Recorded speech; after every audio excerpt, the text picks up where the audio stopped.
un livre choc qui a pour titre Le Sénat, enquête sur les super privilégiés de la République aux éditions du Rocher. Le livre sort la semaine prochaine. Ivan Stefanovic, bonjour. Bonjour. Merci d'être avec nous. Élection sénatoriale le 21 septembre. Ivan Stefanovic, combien de fonctionnaires travaillent au Sénat? 1260. Hein. Oui. Et ils gagnent entre 2300 et 20 000 euros par mois mensuel. Ils ont la semaine de 32 heures. Ils ont presque 4 mois de vacances. Entre 2300 et 20 000 euros par mois. 20 000 euros, j'imagine, c'est le questeur ou non? Voilà. Non, c'est pas le questeur, c'est le secrétaire général du Sénat ou le secrétaire général de la question. Ce sont les nounous des sénateurs.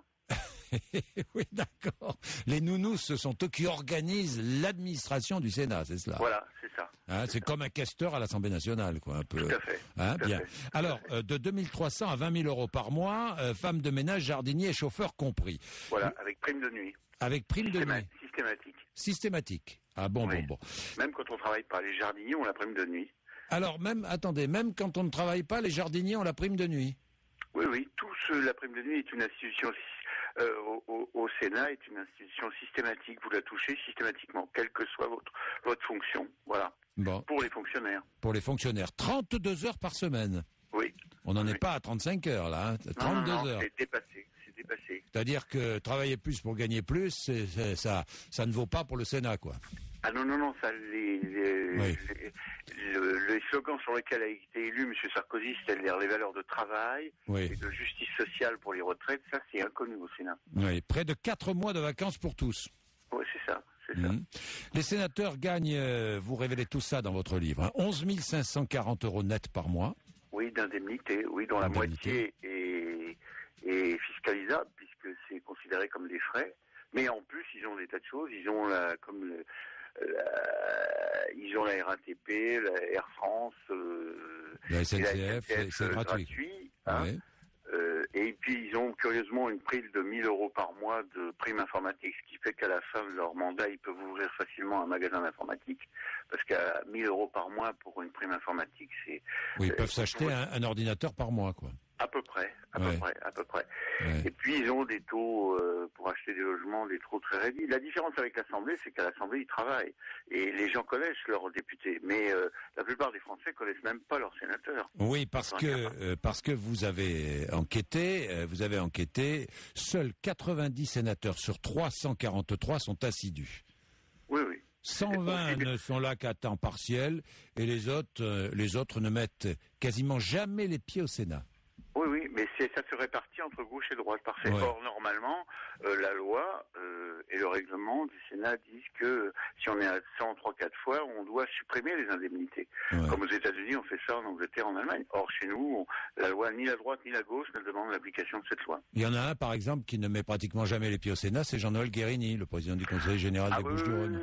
C'est un des spécialistes de l'absentéisme. Oui, d'ailleurs, Jean-Claude Gaudin dit qui lui est là toutes les semaines, dit que si Jean-Noël Guérini démissionnait du Sénat, on s'en apercevrait pas. Oui, bon.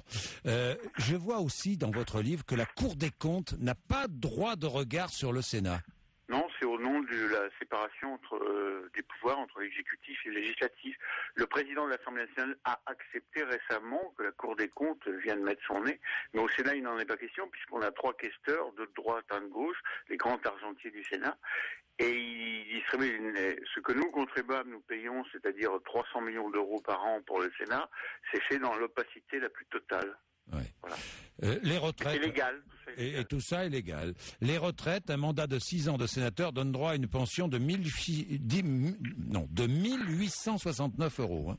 C'est monsieur Delanoë qui a été sénateur 6 ans et il a tenu sa promesse quand il est arrivé maire de Paris en 2001. Il a dit il démissionne, mais il oublie de dire qu'à l'âge de 60 ans, c'est-à-dire si je calcule bien en 2012, il aura 1869 euros par mois de retraite. Quand on compare avec le salarié moyen du privé français qui lui a cotisé non pas 6 ans, mais 40 ans, et qui aura 1500 euros par mois. De retraite moyenne. Ouais. Et il faut dire que la moitié des sénateurs sont fonctionnaires.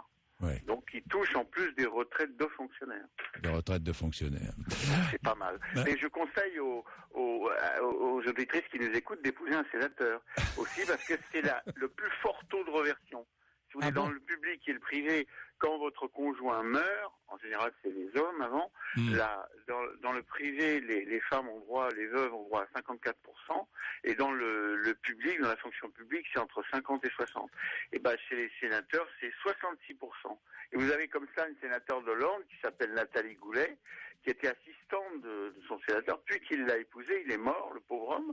Eh bien, elle touche non seulement 11 540 € par mois, mais elle touche en plus 6 000 € la retraite de son mari. Et quand vous comparez qu'un sénateur, on a attaqué les conducteurs de TGV, les gens de la RATP, etc., parce qu'ils gagnaient, notamment les conducteurs de TGV, 60% de 4 800 € par mois pour 25 ans de cotisation.